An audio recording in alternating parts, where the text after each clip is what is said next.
আসসালামু আলাইকুম প্রিয় ভিউয়ার্স, কেমন আছেন? আশা করি সকলে ভালো আছেন। ভিউয়ার্স, আমার এখানে ডিসপ্লেতে দেখতে পাচ্ছেন ফটোশপের পর্দায় দুইটা বুক কভার ডিজাইন রয়েছে। এই বুক কভারগুলো আসলে ডান সাইডে যেটা কভার রয়েছে সেটা ক্লিন করা হয়েছে এবং বাম সাইডে যেটা রয়েছে এই যে এই কভারটা, এটা হচ্ছে একটা পুরাতন বুক কভার, অনেক দিন আগের কাগজটা। তো ভিউয়ার্স, এটা মাত্র আপনাদেরকে দেখানোর কারণ হচ্ছে আপনারা কিভাবে করে নতুন করে একেবারে ক্লিন করতে পারবেন, এটাকে রিফায়ার করে কিভাবে সুন্দর করা যায়, কিভাবে স্মুথলিভাবে কিভাবে একেবারেই নতুন করা যায়। ঠিক আছে, এটা অনেক বছর আগের, হয়তো বা 50 বছর আগের, 60 বছর আগের, 100 বছর আগের ডকুমেন্টস আপনার কাছে যদি আসে, তাহলে সেটাকে আপনি কিভাবে একেবারে নতুন করতে পারবেন সেটা আজকের ভিডিওতে আপনাদেরকে দেখাবো ফটোশপের পর্দায়। তো প্রিভিউয়ার্স, আমরা যারা দোকানদার রয়েছে অথবা হালকা ফটোশপের কাজ শিখতে চাচ্ছি, আমাদের এই ছোটো ছোটো টেকনিকগুলো অবশ্যই আমার মনে হয় জেনে রাখা সকলের দরকার। তো প্রিভিয়াস, এই টেকনিকটার মধ্যে জাস্ট আমরা দুইটা ওয়ে, একটা হচ্ছে আমরা প্রথমে কালার রেঞ্জে যাব, তারপর আমরা রিভার্স করে দেব। ঠিক আছে, এই দুইটা অপশন, এখানে কিন্তু অনেক ফাংশন না, মাত্র দুইটা ফাংশনের মধ্যে আমরা দুইটা সেটিং আমরা অবলম্বন করে এই কাজটা করতে পারবো, কোনো ধরনের ঝামেলা নেই। আমরা সর্বপ্রথম চলে যাব, এখানে দেখতে পাচ্ছেন উপরে, একটু খেয়াল করে দেখুন, সিলেক্ট রয়েছে, সিলেক্টে ক্লিক করবেন। তারপর এখানে দেখতে পাচ্ছেন কালার রেঞ্জে ক্লিক করব। কালার রেঞ্জে আসার পর আমাদের সামনে এরকমভাবে একটি ডায়লগস বক্স শো হবে। তো প্রিভিয়াস হয়তো আপনাদের সামনে এইভাবে থাকতে পারে, হয়তো এরকম থাকতে পারে। ঠিক আছে, যাক, যদি এরকম থাকে তাহলে আপনারা অবশ্যই এই যে এখানে দেখতে পাচ্ছেন আমার মাউস পয়েন্টারটা এখন একটা আই বাটনে পরিণত হয়ে গেছে, একটা আই এখন হয়ে গেছে। দেখুন এই যে মাউসের ইয়েটা, কাটাটা। তো আমরা এইটা করার জন্য এই যে আমাদের যে লেখাটা রয়েছে, আমাদের যে লেখাগুলো রয়েছে, নির্দিষ্ট লেখার উপরে আমরা আই বাটন দ্বারা দেখিয়ে দিব যে আমরা লেখাগুলোকে স্পষ্ট রাখবো, বাকিগুলোকে আমরা রিমুভ করব। ঠিক আছে, সেইটা করার জন্য এইখানে আমি এই যে আমার লেখার উপর একটা ক্লিক করলাম। লেখার উপর একটা ক্লিক করার পর আমি এখন আমার এই কাজটাকে, এই কালার রেঞ্জকে আমি দেখিয়ে দিছি যে আমি এই লেখাগুলো স্পষ্ট রাখতে চাই, বাকিগুলো ইয়ে করবো আর কি। ঠিক আছে, তো লেখার উপর একটা ক্লিক করলাম। ক্লিক করার পর এই যে উপরে দেখতে পাচ্ছেন ফুজিনেসকে আমরা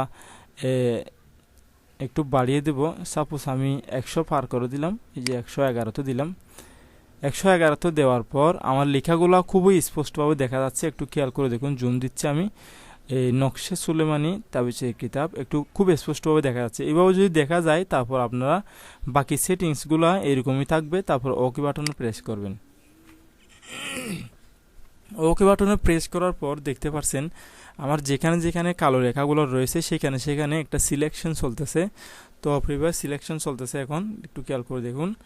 তারপর আমরা আবারও চলে যাব সিলেক্টে গিয়ে আমরা এখানে দেখতেই পাচ্ছেন উপরে ইনভার্স। ঠিক আছে, ইনভার্সে আমরা ক্লিক করব। ইনভার্সে ক্লিক করার সাথে সাথে আমাদের যে নির্দিষ্ট যে জায়গাগুলো রয়েছে আরও সুন্দর করে সিলেকশনের এটা তৈরি হয়ে গেছে। এখন আমাদের কাজ হচ্ছে এখান থেকে ইরেজার টুল নেব। এই যে দেখতে পাচ্ছেন ইরেজার টুলের সাহায্যে আমরা ব্যাকগ্রাউন্ডটা রিমুভ করে ফেলবো। যেখানে যেখানে কাঁচরাগুলো রয়েছে, ছাতাগুলো রয়েছে, সেগুলো আমরা ময়লাগুলো রিমুভ করে ফেলবো। ঠিক আছে, ইরেজার টুল নেওয়ার পর আমাদের এখানে ব্যাকগ্রাউন্ড এবং ফোরগ্রাউন্ড, যদি আমাদের অন্যান্য কালার যদি এরকমভাবে অন্যান্য কালার দিয়ে যদি এটা থাকে ব্যাকগ্রাউন্ড ফোরগ্রাউন্ড, তাহলে আমরা কিবোর্ড থেকে ডি বাটন প্রেস করে ব্ল্যাক অ্যান্ড হোয়াইট করে নিব। নিচে যেটা রয়েছে সেটা হোয়াইট থাকবে, উপরে থাকবে ব্ল্যাক। ঠিক আছে, ব্যাকগ্রাউন্ড এবং foreground colour black and white দেওয়া থাকবে। তারপর আমাদের কাজ হচ্ছে এইকে আস্তে আস্তে করে এভাবে করে রিমুভ করে নেওয়া। এই যে এখানে দেখতে পাচ্ছেন, আস্তে আস্তে করে আমরা এটাকে রিমুভ করে নেব। কত সুন্দরভাবে কাজটা হয়ে যাচ্ছে, একটু খেয়াল করে দেখুন। যদি যে ইরেসার হয়ে যাচ্ছে, খুবই সুন্দরভাবে ইরেসার হয়ে যাচ্ছে, একেবারে ঝামেলা মুক্ত ছাড়া কত সুন্দর এটা আসলে কাজটা করা যায়, একটু খেয়াল করে দেখুন। এটা আপনারা যে কোনো ফটোশপে এই কাজটা করতে পারবেন। এটা করার পর আমাদের এখানে যে সিলেকশনটা চলতেছে সেটা ওঠানোর জন্য কিবোর্ড থেকে কন্ট্রোল ডি বাটন প্রেস করব। কন্ট্রোল ডি বাটন প্রেস করলে সেটা উঠে যাবে। এটাকে আর একটু হালকা কালো করার জন্য কিবোর্ড থেকে কন্ট্রোল এল বাটন প্রেস করে এই দিক থেকে একটু হালকা আমি বাড়িয়ে দেব, আস্তে আস্তে করে এভাবে। তারপর আমরা ওকে বাটন প্রেস করব। দেখুন তো কত সুন্দরভাবে কাজটা আমাদের সামনে প্রস্তুত হয়ে গেল, একেবারে রেডি হয়ে গেল। তো প্রিভিয়াস আমরা আস্তে আস্তে করে এভাবে করতে পারি।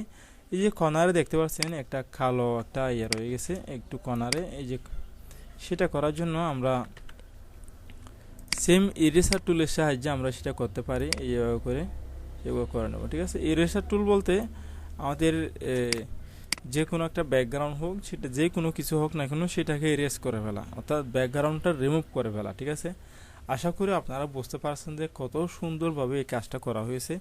জাস্ট দুটো অপশন, প্রথমে আমি সিলেক্টে গিয়েছি, কালার রেঞ্জে, সেখান থেকে গিয়ে ইনভার্স করে দিয়েছি, এতটুকু এই দুইটা কাজের মধ্যে, তারপরে রিমুভ করে ফেলছি আর কি ইরেজার টুলের সাহায্যে। ঠিক আছে, তো প্রিভিয়াস আশা করি বুঝতে পারছেন যে আমরা যে কোনো একটি পুরাতন ডকুমেন্টসকে আমরা একেবারে সহজ হইতে এইভাবে করে এই ব্যাকগ্রাউন্ডটা রিমুভ করতে পারবো আজকে থেকে। তো প্রিভিয়াস এই ভিডিওটি যারা দেখতেছেন অবশ্যই একটি সাবস্ক্রাইব করবেন, অথবা যারা ফেসবুক থেকে দেখতেছেন তারা আমার ফেসবুক আইডিটা ফলো করে দিয়ে আমাদের সাথে থাকবেন। এরকম নিত্য নতুন ভিডিও আপলোড হওয়ার সাথে সাথে যেন আপনারা পেয়ে যান, বেল বাটনটি ক্লিক করে সাবস্ক্রাইব করে রাখবেন। আসসালামু আলাইকুম ওয়া রাহমাতুল্লাহি ওয়া বারাকাতুহু।